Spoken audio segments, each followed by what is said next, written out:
Tu as perdu plus de nuits que tu ne veux l'admettre, et tu n'as pas besoin de me le dire. Je sais que tu le ressens.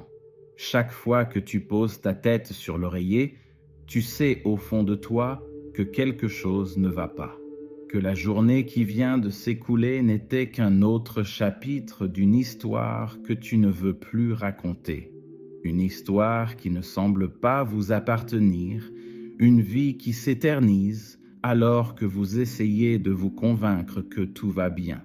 Mais ce n'est pas le cas. Et vous le savez?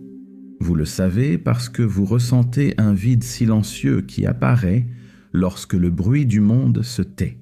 Vous savez pourquoi ce sentiment lancinant dans votre poitrine ne disparaît pas, quel que soit le nombre de vidéos que vous regardez, de distractions que vous cherchez ou d'excuses que vous trouvez. La vérité, c'est que vous vous êtes trompé vous-même. Vous avez vécu une version tiède de votre propre vie, en attendant que le temps résolve ce que vous seul pouvez résoudre. Et pourtant, jour après jour, vous répétez la même routine. Vous vous réveillez, vous courez, vous vous laissez distraire, vous vous mettez en colère, vous vous occupez, et avant que vous ne vous en rendiez compte, il fait à nouveau nuit. C'est alors que cette voix se fait entendre, basse mais insistante. Quelque chose ne va pas, quelque chose doit changer. Et le problème n'est pas que vous l'entendiez, le problème est de l'ignorer, de faire comme si ce n'était pas là. Prétendre que l'on peut encore continuer comme ça, comme si tout allait s'aligner comme par magie à un moment indéfini dans le futur. Mais l'avenir n'est pas un miracle. L'avenir est le reflet des décisions que vous prenez maintenant. C'est pourquoi je dois vous dire quelque chose que vous ne voudrez peut-être pas entendre. Le véritable tournant ne se produit pas subtilement. Le véritable tournant est un assaut. Il ne frappe pas à la porte pour demander la permission. Il entre par effraction. Il envahit. Il vous oblige à choisir. Soit vous changez, soit vous restez stagnant pour toujours. Le problème est que beaucoup de gens attendent que le changement vienne de l'extérieur. Ils attendent un signe, une motivation divine, une confirmation cosmique que c'est le bon moment. Mais ce moment ne vient jamais. Il ne viendra jamais. Parce que ce qui change votre vie n'est pas un miracle. C'est un choix, fait dans la douleur, avec courage, avec une honnêteté brutale. Et l'honnêteté fait mal. Parce que lorsque vous décidez d'arrêter de vous cacher derrière des distractions, des justifications et des retards, ce qui reste, c'est vous, nu, sans excuses, sans filtre. Et c'est là qu'intervient le véritable défi. Admettre que vous ne vivez pas la vie que vous aimeriez. Admettre que vous avez perdu du temps, des opportunités et de l'énergie. Admettre que vous vous êtes éloigné de vous-même. Savez-vous pourquoi c'est si difficile? Parce que cela signifie accepter que vous êtes le premier responsable. Cela signifie reconnaître que personne n'a saboté votre parcours, que personne ne vous a empêché d'essayer. Vous avez simplement choisi de ne pas agir. Mais cela signifie aussi autre chose. Si vous êtes celui qui a permis à cet état de se produire, vous êtes aussi celui qui peut le changer. Pas demain, pas le jour suivant, maintenant. Mais pour cela, vous devez affronter ce que vous avez évité pendant si longtemps. Le silence de l'aube. Ce moment où personne ne vous distrait, personne ne vous charge, personne ne vous observe. C'est à ce moment-là que vous pouvez enfin vous écouter, sans interférence. Et c'est là qu'intervient la méthode. Une méthode simple, cruellement simple. Une feuille de papier, un stylo, et la décision d'affronter la vérité. D'écrire, c'est tout. Écrire ce qui ne va pas. Écrivez tout ce que vous avez fait et qui sabote votre évolution, sans édulcorer, sans vous ménager, sans se justifier. Écrivez chaque mauvais choix, chaque attitude lâche, chaque schéma qui se répète et vous maintient au même endroit. Écrivez jusqu'à ce que ça fasse mal. Et quand ça fait mal, continuez à écrire, car ce n'est qu'à ce moment-là que vos défenses tombent. Ce n'est qu'à ce moment-là que vous cessez de vous mentir à vous-même. Nietzsche a écrit « Deviens ce que tu es ». Mais cela n'est possible que si vous acceptez d'abord de voir qui vous êtes vraiment. Pas le personnage que vous projetez sur les médias sociaux, pas le rôle que tu joues pour plaire aux autres, mais le moi qui saigne quand personne ne regarde, le moi qui est fatigué de faire semblant. Et pour atteindre ce niveau de clarté, il ne sert à rien de consommer plus de contenu motivant, il ne sert à rien de suivre plus de profils inspirants, il ne sert à rien de répéter des mantras vides. Ce qu'il vous faut, c'est du courage. Le courage de plonger profondément dans votre propre désordre, le courage d'arrêter de fuir, le courage d'admettre qu'une grande partie de votre souffrance est due aux choix que vous faites chaque jour, même si vous savez qu'ils sont mauvais pour vous. Dostoïevski disait que la souffrance est la clé de la connaissance de soi. Et si l'on y réfléchit bien, c'est vrai. C'est dans la douleur que l'on découvre ses limites. C'est dans l'angoisse que nous réalisons ce qui compte. C'est dans l'inconfort que se révèle l'urgence de la transformation. Mais la plupart des gens fuient cette réalité. Ils essaient d'anesthésier la douleur avec des distractions bon marché, séries, médias sociaux, nourriture, boissons, sexe occasionnel, défilement sans fin d'un contenu qui ne sert qu'à vous maintenir endormi. Et pendant que vous restez endormi, votre vie s'écrit par inertie et rien ne change. Car ce qui vous paralyse, ce n'est pas la peur de l'échec, c'est la peur d'admettre que vous avez plus de contrôle que vous ne le pensez. Parce que si vous reconnaissez ce contrôle, vous ne pouvez plus blâmer personne.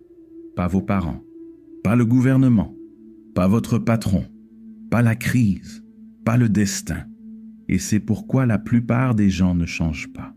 Parce que le changement exige d'en assumer l'entière responsabilité. Et cela fait peur, mais c'est aussi libérateur. Parce que la même main qui vous a retenu est celle qui peut vous libérer. La clé a toujours été en vous. Vous étiez juste trop occupé à chercher un héros extérieur. Et c'est là que Tarantino entre en scène. Un type ordinaire. Pas de contact, pas d'argent, pas de diplôme, mais avec une obsession malsaine pour raconter l'histoire qu'il voulait raconter. Une histoire qui ne suivait pas le scénario attendu, qui ne plaisait pas à tout le monde, mais c'était la sienne. Authentique, sale, pleine de défauts, mais vivante. Et c'est ce qui a fait de lui ce qu'il est aujourd'hui. Quelqu'un qui n'a pas accepté d'être un acteur secondaire dans sa propre histoire. Quelqu'un qui a pris le scénario de sa propre vie et en a réécrit chaque scène avec du sang, de la sueur et de la vérité. Qu'en est-il de vous? Quelle histoire écrivez-vous? Est-elle vraiment la vôtre? Ou s'agit-il d'un récit hérité? Un rôle que l'on vous a donné et que vous avez accepté par peur d'être déçu?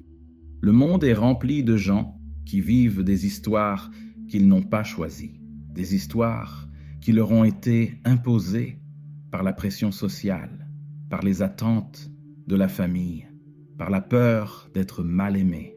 Et c'est pourquoi tant de gens se sentent vides, parce qu'ils jouent un rôle qui n'a rien à voir avec ce qu'ils sont vraiment. Mais aujourd'hui, ici et maintenant, vous avez la possibilité de faire quelque chose de différent, de décider que vous n'allez plus accepter d'être un figurant dans votre propre existence, que vous n'allez plus attendre que les choses changent d'elles-mêmes, que vous allez prendre votre vie en main, quel qu'en soit le prix.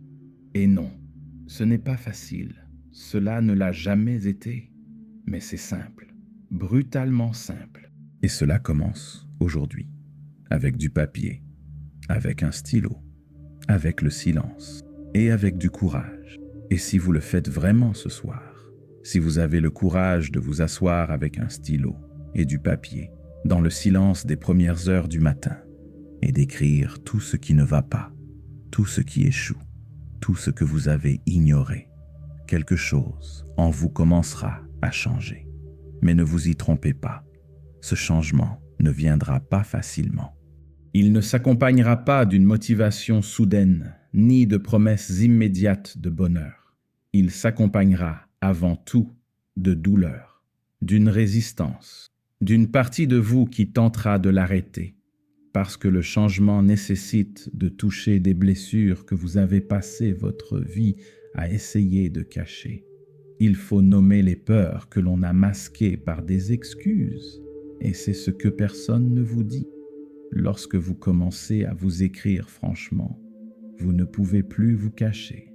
Vous vous retrouvez nu face à vous-même. Et dans cette confrontation, beaucoup de gens s'arrêtent parce que cela fait trop mal de reconnaître le nombre de fois où l'on s'est saboté soi-même, le nombre d'occasions que vous avez laissées passer, le nombre d'excuses que vous avez utilisées pour rester immobile. Mais il y a quelque chose d'encore plus puissant que cette douleur, la clarté qu'elle apporte. Et c'est cette clarté qui change des vies. C'est pourquoi je vous dis, écrivez tout. Chaque erreur, chaque peur, chaque décision stupide que vous avez répétée. N'essayez pas de justifier quoi que ce soit. N'essayez pas d'atténuer la gravité de ce que vous ressentez. Ne vous laissez pas aller au confort des mensonges, parce que vous l'avez fait suffisamment de fois. Vous l'avez repoussé trop longtemps. Vous avez dit « pas maintenant » plus souvent que vous ne l'auriez dû. Et chaque « pas maintenant » s'est transformé en une année perdue, une chance gâchée, une vie à moitié vécue.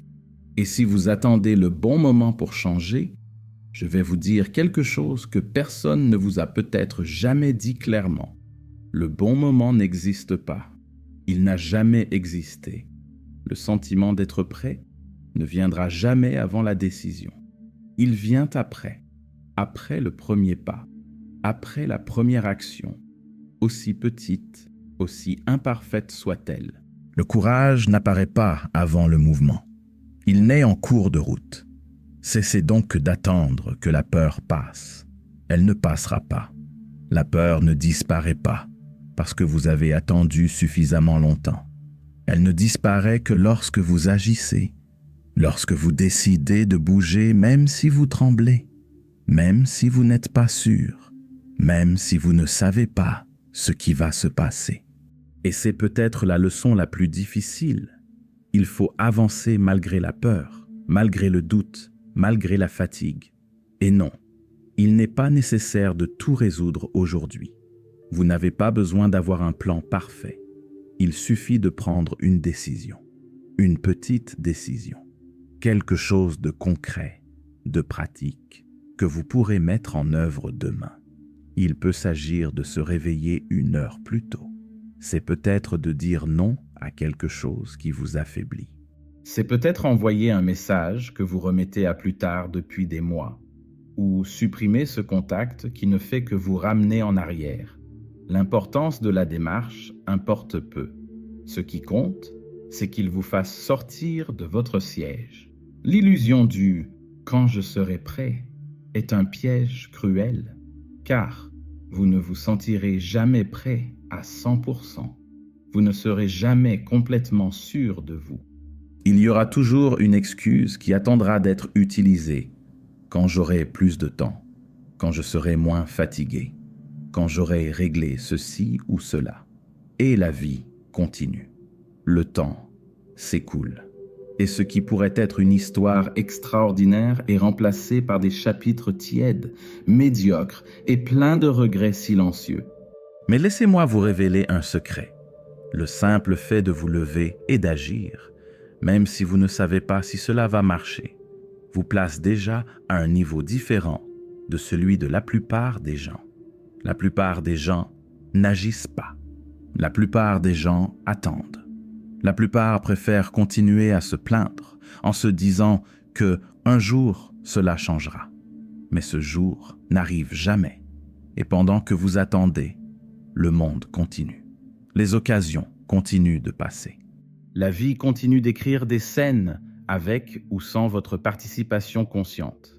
Et si vous ne reprenez pas le scénario, quelqu'un d'autre le fera. Car le monde aime occuper l'espace que vous ne protégez pas. Les attentes des autres écriront le scénario pour vous. Les exigences de la société définiront vos chemins.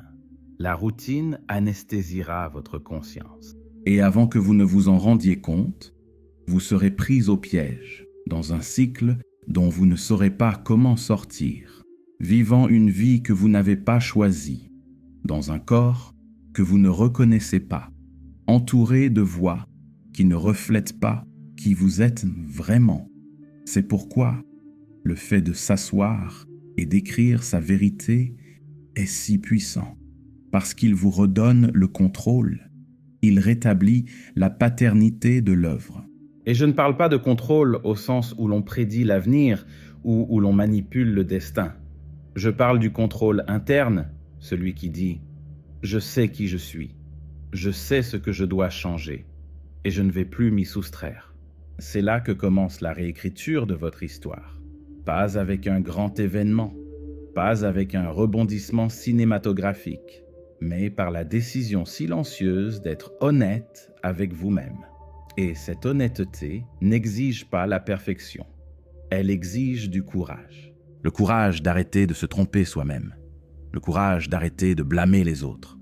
Le courage de se regarder et de dire « c'est ma faute ». Mais la solution l'est aussi.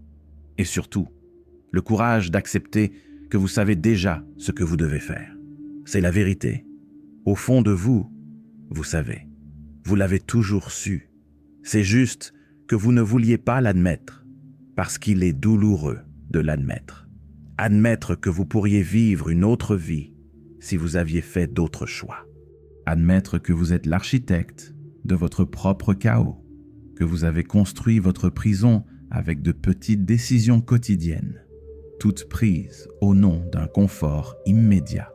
Et si je vous disais que c'est justement cette douleur qui peut vous libérer, que cet inconfort est l'étincelle qui vous pousse à aller de l'avant, car la douleur n'apparaît que lorsque quelque chose ne va pas. Et si vous avez mal, c'est qu'il est encore temps de changer. Il y a encore quelque chose en vous qui refuse d'accepter la médiocrité comme destination finale. Et si vous êtes arrivé jusqu'ici, en écoutant tout cela, c'est parce que cette partie est toujours vivante. Elle palpite encore. Elle réclame toujours une chance. Et maintenant, vous savez quelle est la prochaine étape. Arrêtez d'attendre, arrêtez de fuir, arrêtez de mentir et agissez. Même si vous ne savez pas si cela va marcher, même sans aucune garantie. Car la seule certitude que vous avez, c'est que si vous continuez comme ça, rien ne changera.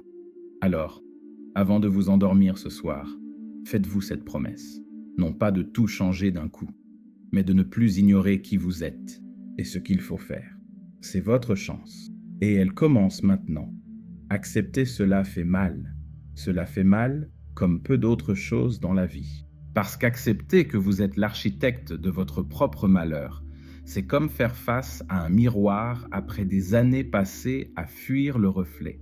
C'est se regarder dans les yeux et admettre que l'on aurait pu faire les choses différemment, qu'il y avait d'autres moyens, que vous aviez le choix, mais que vous avez préféré suivre la plus confortable, la plus prévisible, la plus anesthésiante. Et cela vous détruit de l'intérieur, parce qu'on ne peut pas revenir en arrière. On ne peut pas défaire le temps, on ne peut pas revivre les jours perdus, mais c'est précisément le point où la plupart des gens s'arrêtent. Le regret, la culpabilité, le poids insupportable du « et si ». Mais il y a un détail qui change tout. Ce poids, aussi douloureux soit-il, peut devenir un carburant. Il peut devenir une force. Car quand on prend sa responsabilité au sérieux, quand on cesse de se victimiser et qu'on comprend que oui, on a fait une erreur, mais qu'on est encore là, qu'on est encore vivant, qu'on a encore une feuille blanche devant soi, quelque chose change. Et ce quelque chose, c'est l'étincelle de la reconstruction. C'est le début d'une nouvelle histoire, non pas parce que le monde a décidé d'être généreux avec vous, mais parce que vous avez enfin décidé d'arrêter de vous fuir vous-même. Mais la plupart des gens ne vont pas aussi loin. La plupart choisissent de s'endormir. Ils choisissent de se distraire avec des divertissements vides, des écrans qui ne s'éteignent jamais, des routines qui automatisent la pensée et étouffent la conscience. La plupart préfèrent le confort paralysant de la passivité à la douleur active de la transformation. Et cela a un coût élevé, car le temps, contrairement à ce que l'on dit, ne guérit rien. Le temps ne fait qu'engourdir ce que l'on refuse de résoudre, et ce qui est ignoré ne disparaît pas. Il s'accumule, il s'enracine, et un jour, il vous étouffe. Laissez-moi donc vous épargner des années de frustration. Le temps ne résoudra pas votre vie. Il ne vous donnera pas de réponse. Il ne nettoiera pas votre désordre. Si vous n'utilisez pas le temps comme un outil de changement, il deviendra un cimetière de versions non vécues de vous-même. Chaque vous qui aurait pu être enterré par la procrastination, la lâcheté et l'auto-illusion. C'est pourquoi le silence est important.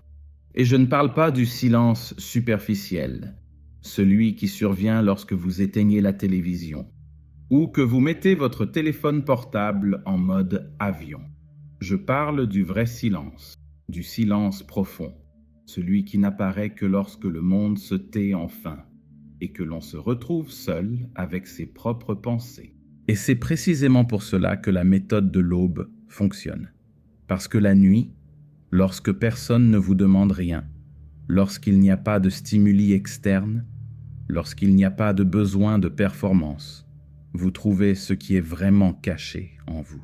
Vous trouvez vos monstres. Et c'est là que la plupart des gens tremblent, parce que ces monstres sont réels. Ce sont des pensées que vous avez repoussées sous le tapis. Ce sont des vérités que vous avez évité d'affronter. Ce sont des parties de vous que vous rejetez parce que vous pensez que vous n'avez pas la force de les affronter. Mais vous en avez la force. Vous l'avez toujours fait. Il fallait juste que vous arrêtiez de fuir.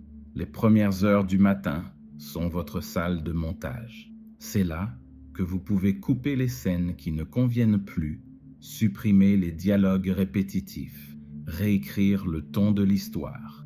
Et non, vous n'avez pas besoin de réviser tout le scénario en une seule fois.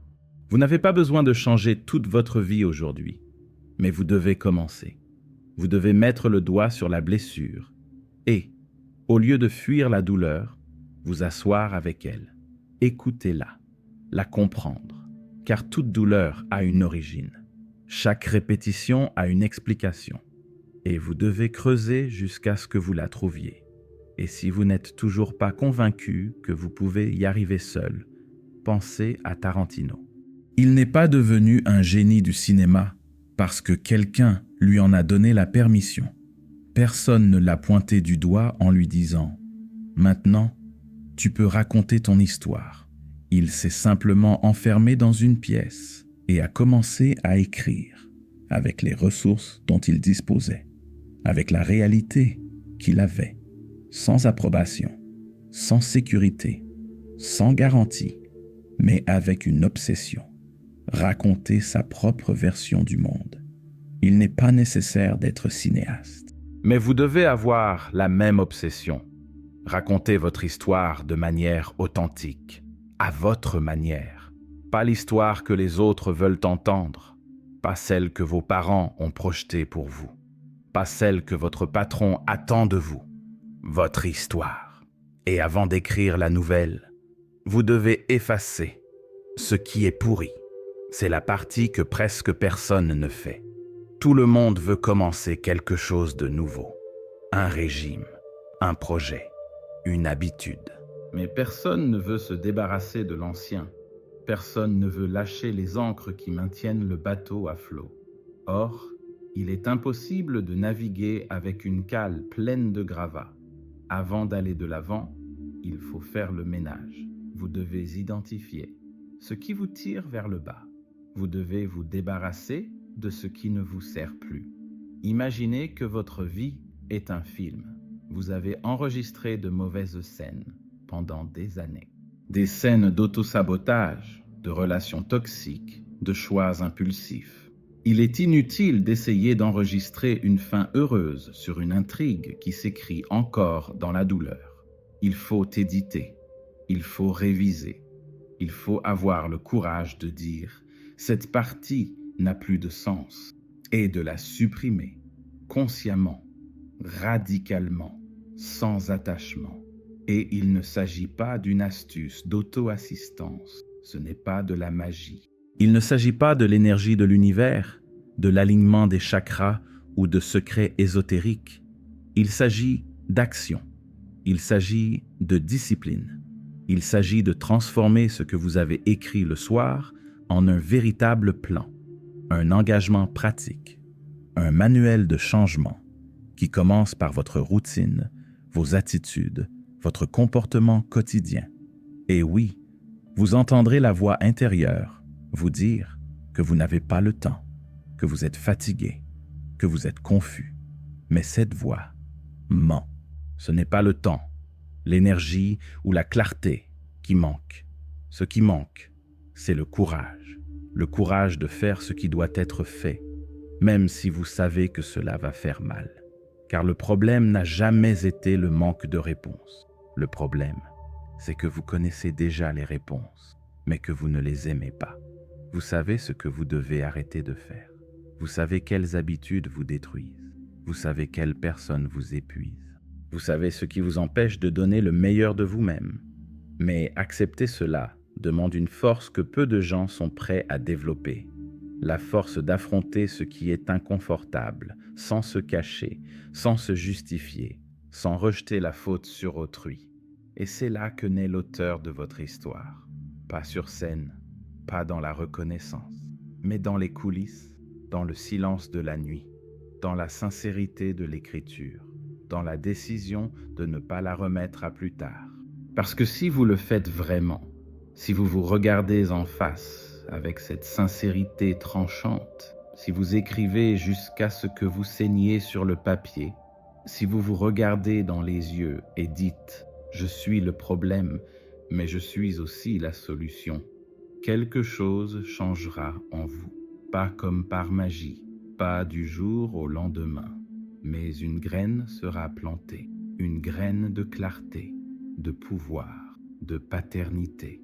Et cette graine, si elle est cultivée avec honnêteté, avec action, avec un effort continu, peut s'épanouir en quelque chose que la plupart des gens ne connaissent jamais, la vraie liberté. Je ne parle pas de la liberté illusoire, vendue dans des discours de motivation ou sur des profils de médias sociaux qui promettent une vie parfaite s'il suffit de penser positif. Je parle de la liberté d'être le maître de sa propre histoire. La liberté qui naît lorsque vous comprenez que la perfection n'existe pas, que vous ferez des erreurs, que vous échouerez, que vous tomberez, mais que vous pourrez toujours continuer à écrire.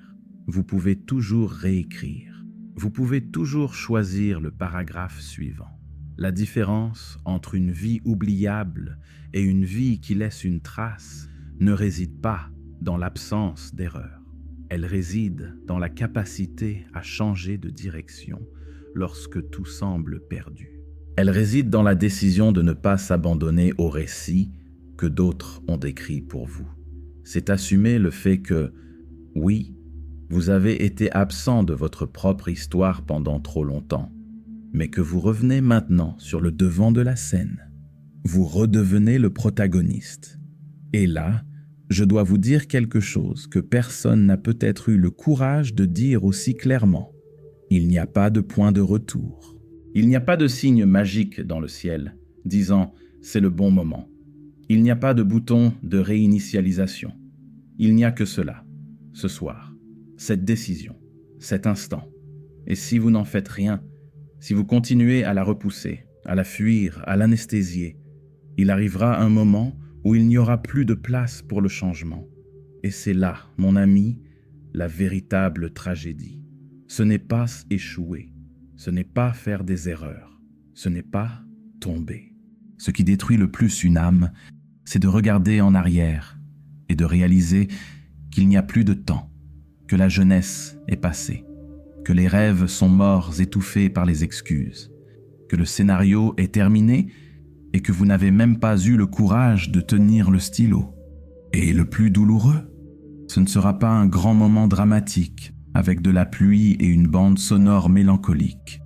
Non, ce sera silencieux, presque imperceptible, une suite de petites concessions, de petites décisions évitées, des petits noms que vous vous donnez tous les jours, jusqu'à ce que, sans vous en rendre compte, vous ayez construit une prison, une routine de répétition, un cycle fermé où les scènes sont toujours les mêmes, les dialogues sont prévisibles et l'histoire n'a plus d'émotion. Et à ce moment-là, vous n'aurez besoin de personne pour vous emprisonner, parce que vous vous serez convaincu que c'est votre vie. Et cette pensée est la plus dangereuse de toutes. L'idée que c'est comme ça, l'acceptation résignée que le mieux que vous puissiez avoir est cette existence tiède, sans âme, sans éclat, sans auteur. Et si cela vous fait mal au ventre, c'est que vous avez déjà votre réponse. La réponse que vous cherchiez dans les livres, les vidéos et les gourous. La réponse qui a toujours été en vous. La douleur d'imaginer une vie sans changement, sans mouvement, sans vérité. Cette douleur est votre signal. Elle vous dit qu'il est encore temps, que vous pouvez encore le faire, que tout n'est pas perdu. Mais vous devez agir. Vous devez cesser d'attendre, parce que le monde ne vous laissera pas d'espace. Il ne s'arrêtera pas pour vous permettre de vous retrouver. Il continuera, vorace, impersonnel, indifférent. Et si vous ne prenez pas votre place, quelqu'un d'autre le fera. Les attentes des autres combleront le vide.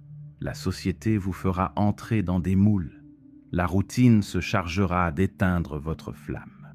Et voici la partie la plus brutale, mais aussi la plus libératrice. Personne ne viendra à votre secours. Il n'y a pas de mentor secret. Il n'y a pas de quelqu'un dehors qui aurait toutes les réponses. Aucune figure mystique n'attend dans les coulisses pour vous tenir la main. Cela n'arrivera jamais. La seule personne qui peut vous sortir du trou est celle que vous voyez dans le miroir. Loin d'être une raison de désespérer, cette constatation devrait vous libérer. Car si le problème est en vous, la solution l'est aussi. Vous ne dépendez de personne.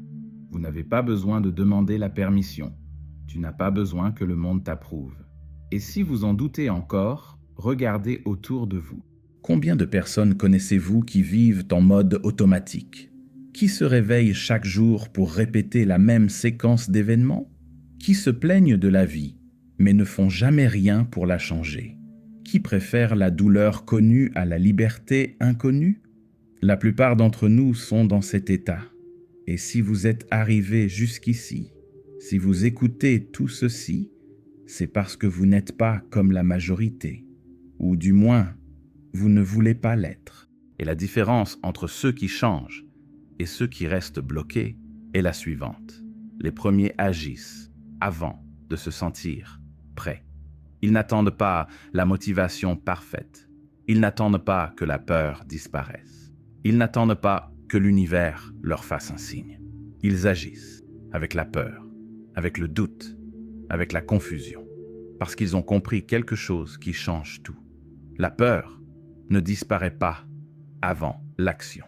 Elle disparaît après, sur le chemin. Alors fermez les yeux un instant. Imaginez que vous ne changez rien, que vous vous réveillez demain de la même façon, avec les mêmes peurs, les mêmes habitudes, les mêmes excuses. Imaginez qu'un mois passe, puis une année, puis 10. Vous êtes toujours là, au même endroit. Comment vous sentez-vous? Si la simple image de ce futur vous angoisse, alors vous avez déjà tout ce qu'il faut pour vous lancer. Car personne ne ressent ce malaise par hasard. C'est un appel. Et la seule façon de faire taire cette douleur est d'y répondre par l'action. Cette nuit est encore la vôtre. Le temps est encore de votre côté. Le stylo est toujours dans votre main. Vous pouvez encore écrire, mais pas demain. Maintenant. Parce qu'il n'y a que 2 types de personnes dans le monde. Celles qui écrivent leur propre histoire et celle qui laisse les autres l'écrire pour elle. Si cette vidéo vous a fait réfléchir, si une partie vous a vraiment touché, je vous invite à l'aimer et à vous abonner à la chaîne. Cela fait une énorme différence pour que ce message atteigne plus de personnes qui, comme vous, sont à la recherche d'un chemin plus vrai.